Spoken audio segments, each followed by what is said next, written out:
the previous class, we left our discussion at calculation of E2. For this, we have done, or we have taken the sphere and we have drawn the area line and the P line, and then we found what will be the dq and what is sigma. So these all things we have done.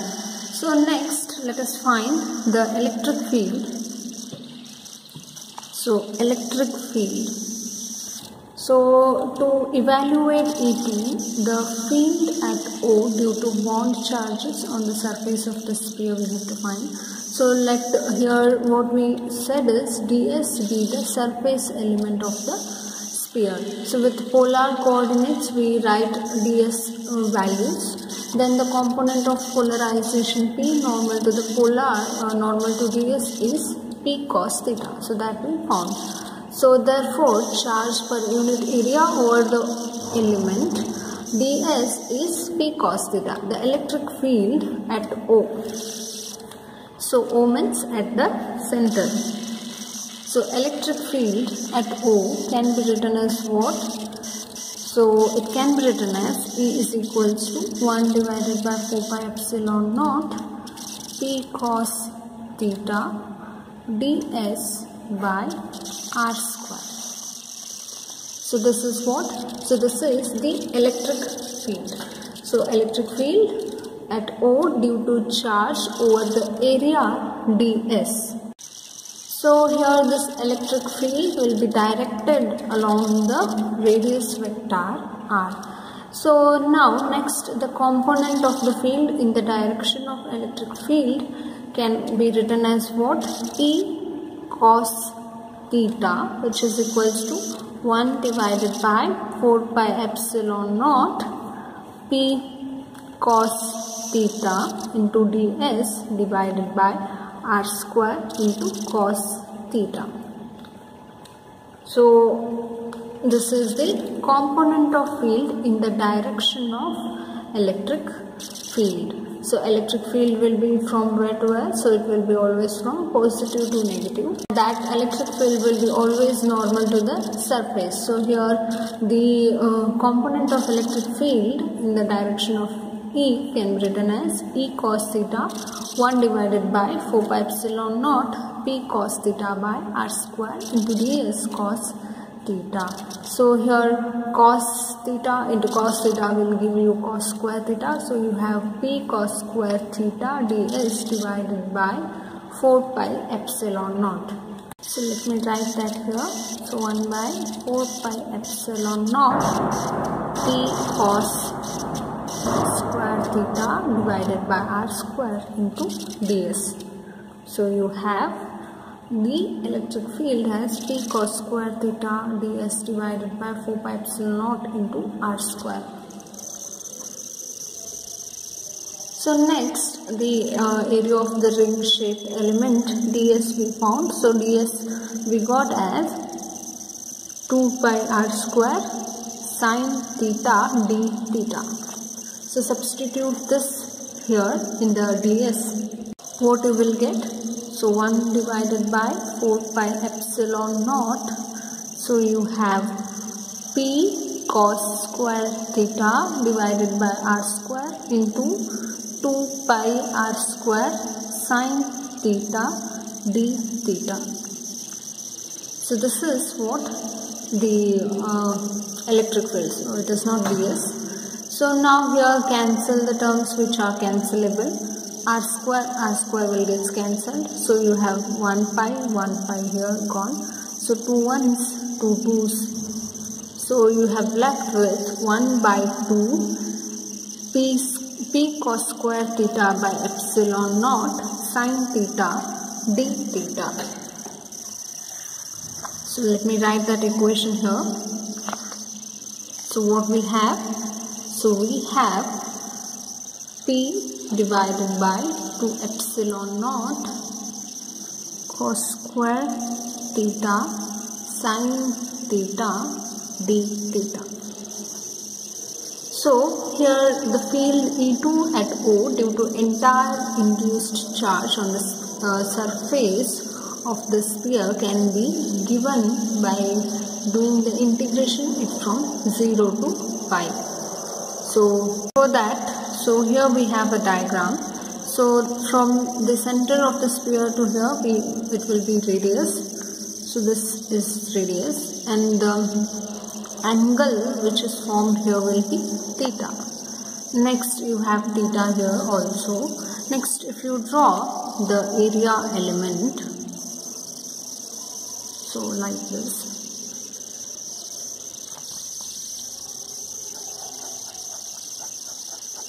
So this gives you ds. So if you don't understand by expression, then this is ds, and this is a, and this will be d theta, small change in theta. So this is the final diagram. So for this, what we have to find? Electric field E2 at O due to entire induced charge on the surface of the sphere. So for that, what we have to do? So we have to integrate it from 0 to pi. So A2 is equals to P divided by 2 epsilon naught. So do it integration from 0 to pi cos square theta sin theta d theta. So now if you do this overall integration, then you get, so E2 as P by 3 epsilon naught. So try to do this integration. So it is simple. So cos square theta sin theta into d theta. So if you do, then you get P by 3 epsilon naught. So let us call this as equation number 4. So E2 is equals to how much we got? P divided by 3 epsilon naught. So let this be equation number 4. Hope we also know which is equation number 3, equation 2, equation 1. So if not, let us write.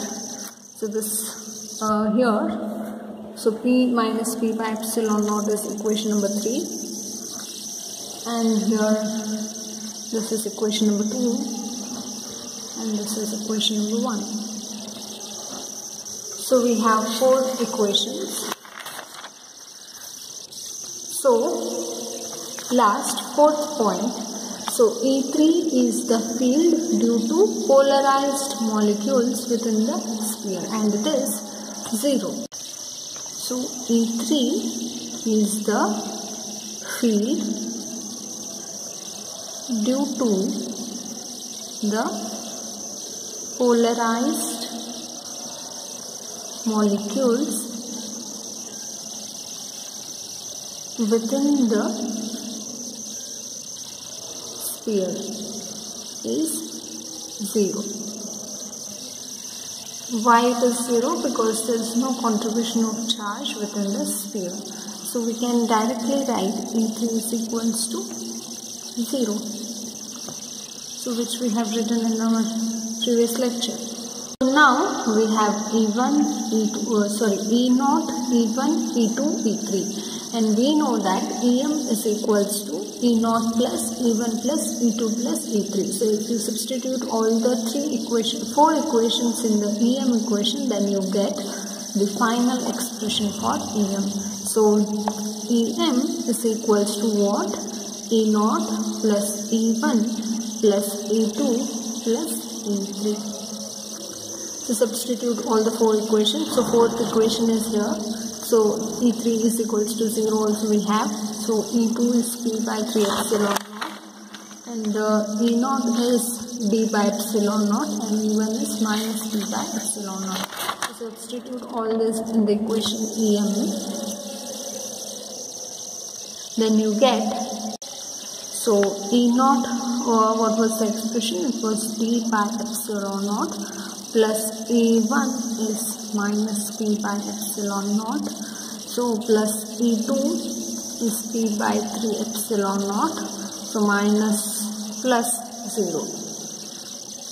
So for this expression, so let us write D by epsilon naught minus P by epsilon naught plus P by 3 epsilon naught. So if you take the LCM of these two, that will be D minus P by epsilon naught plus P by 3 epsilon naught. So what we got? EM as d minus p by epsilon naught plus 3 p by 3 epsilon naught. So if you again take the LCM for these two, then you get, so what you get, or if you don't take the LCM, so you know the expression for this, d minus P by epsilon naught is electric field. So we have derived the expression relationship between D, P, E. So from that you can write d minus P by epsilon naught as E plus P divided by 3 epsilon naught. So where electric field will be what? D minus P by epsilon naught. So this is what is EM.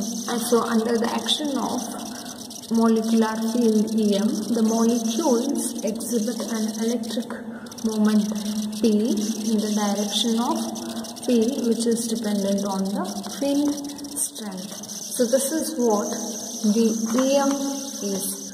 So next we know that P is directly proportional to PM. So P is directly proportional to what? EM. Polarization is directly proportional to EM. So not directly proportional. So we have the expression P as P is equals to alpha EM. So where alpha is what? Molecular polarizability. So we learned this in our previous lecture. So if there are n molecules per unit volume of the dielectric, then polarization can be written as what? P is equals to NP. So that means N alpha EM. We know the expression for EM, so substitute that here. So N alpha, so EM is what? So EM is E plus P divided by 3 epsilon naught. So we have the expression here. So but by definition we know that P is equals to epsilon R minus 1 epsilon naught into E. So now this equation, which equation? So this equation becomes what? So here you have to substitute P in terms of this. So let us substitute the expression. So P is epsilon R minus 1 into epsilon naught E, which is equals to N alpha. So here we have N alpha. So again what we have? We have electric field. So electric field plus we have P here again. So which can be written as epsilon R minus 1 epsilon naught into E, which is divided by 3 epsilon naught. So we have the expression in terms of epsilon R and epsilon naught. So if you multiply this to this term, then you get N alpha as 3 epsilon naught E plus epsilon R minus 1 epsilon naught E divided by 3 epsilon naught. So for this you can also write N alpha as 3 epsilon naught E plus multiply this to this term. So what you get is epsilon naught epsilon R E minus epsilon naught E divided by 3 epsilon naught. So you got N alpha into 3 epsilon naught E plus epsilon naught into epsilon R E minus epsilon naught E divided by 3 epsilon naught. So here you can also subtract epsilon naught E from 3 epsilon naught. Then what you will get? N alpha as 2 epsilon naught E plus epsilon naught epsilon R E divided by 3 epsilon naught. So again you can also divide this epsilon, or you can also take epsilon naught as common. Then what you will get? So if you take epsilon naught E from these two terms, then you get N alpha. So what are we taking common? Epsilon naught into E So what will be left is 2 plus epsilon r divided by 3 epsilon naught. So you can also write this as n alpha epsilon naught e divided by 3 epsilon naught into 2 plus epsilon r. So this is the final expression. So next let us do few more. So this is not the final expression. So we have to solve 2 more steps to get the final expression. So here we have, so what we had is, so epsilon r minus 1 epsilon naught into e as n alpha epsilon naught e divided by 3 epsilon naught 2 plus epsilon r. So this is what we got. So this we got. Now here you can cancel out epsilon naught and epsilon naught. What will be left is, so here E naught, so E and E. So epsilon r minus 1 epsilon naught is equals to n alpha by 3 2 plus epsilon r. Next what you can write, alpha will be equals to what? 3 epsilon r minus 1 epsilon naught divided by n into 2 plus epsilon r. So again alpha can be written as 3 epsilon naught by n epsilon r minus 1 divided by epsilon r plus 2. This is the value of alpha. Alpha is equals to 3 epsilon naught by n multiplied by epsilon r minus 1 divided by epsilon r plus 2. So this is what? So this is the Clausius-Massotti equation. So to find that, what we did is, so we found E1, E2 and E3. So if you sum all these electric fields, then you get molecular electric field. So I have also discussed what is molecular electric field. So EM will be equals to E0 plus E1 plus E2 plus E3. So while calculating E0, we got E0 as P by epsilon naught, E1 as minus P by epsilon naught, and E2 as P by 3 epsilon naught, and E3 as 0. So if you substitute all these electric fields in EM, then you get final EM expression, that is EM is equals to E plus P by 3 epsilon naught. Then we have solved for P. So P is equals to alpha EM. So now for NP we can write N alpha EM and substitute the values of EM. So EM is E plus P by 3 epsilon naught. So again we know that P is equals to epsilon r minus 1 epsilon naught into E. So if you do the overall mathematics, then you will end up getting this. So here you have epsilon r minus 1 epsilon naught into E is equals to n alpha epsilon naught into E divided by 3 epsilon naught multiplied by 2 plus ER divided 2 plus ER. Next, if you solve this overall thing, then you get alpha is equals to 3 epsilon naught divided by n epsilon r minus 1 divided by epsilon r plus 2. So this equation is important. So you have to understand the derivation and you have to memorize this equation. So because this on this equation, so many questions will be asked in the competitive examinations. So this is what alpha is. Alpha is equals to 3 epsilon naught divided by n epsilon r minus 1 divided by epsilon r plus 2. So this is what the Clausius-Massotti equation. So this has also got the limitations.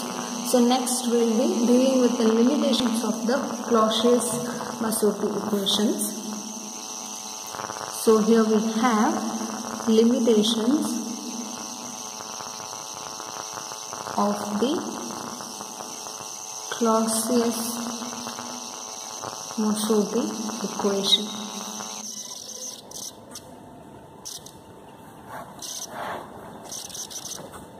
So, this Clausius-Mosotty equations are derived on the basis of few assumptions.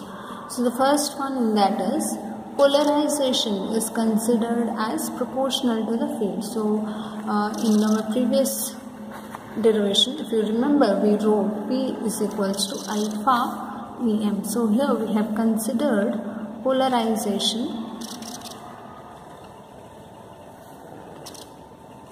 is considered as proportional to the field. So next, the polarizable molecules are isotropic. The polarizable molecules are isotropic. And then we have third, that is absence of short range interaction.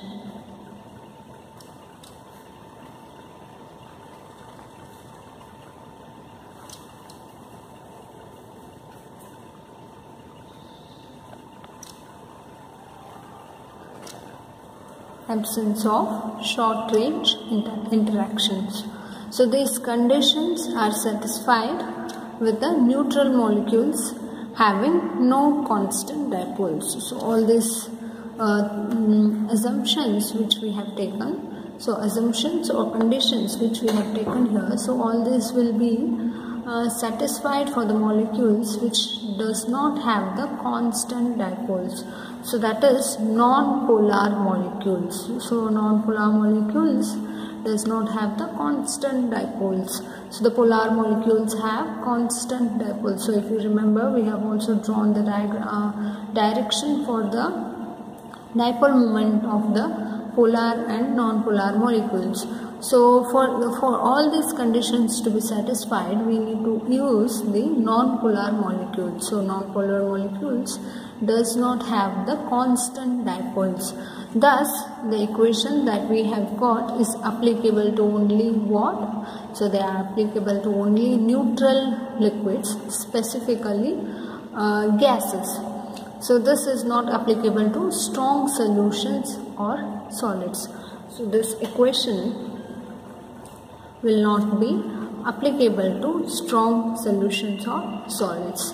So this application or this equation is only applicable to the neutral liquids or gases. So this is what the Clausius-Mosotty equation and its limitation. So in our next lecture, we will be dealing with the measurement of dielectric constant of a solid by Hopkinson's null method. So after that, we will be going for the problems and solution chapters, lectures. So before that, we'll find how do we measure the dielectric. So in this class, we have found the equation for Clausius-Mosotty equations and limitations. So to do that, we have derived very big derivation. So for this derivation I have discussed, so how do we write E1, E2, E3, E4 and En. So this is what the Clausius-Mosotty equations and its limitations are. So we have started from somewhere here. So first we understood what is molecular field, and then we understood the direction of E induced P dipole moment, and then we understood the sphere, free charges, bound charges, and then we finally wrote the directions of E0, E1, E2 and E3, and then finally we wrote Em is equals to E0 plus E1 plus E2 plus E3. So with this we found alpha as 3 epsilon naught by n ER minus 1 divided by ER plus 2.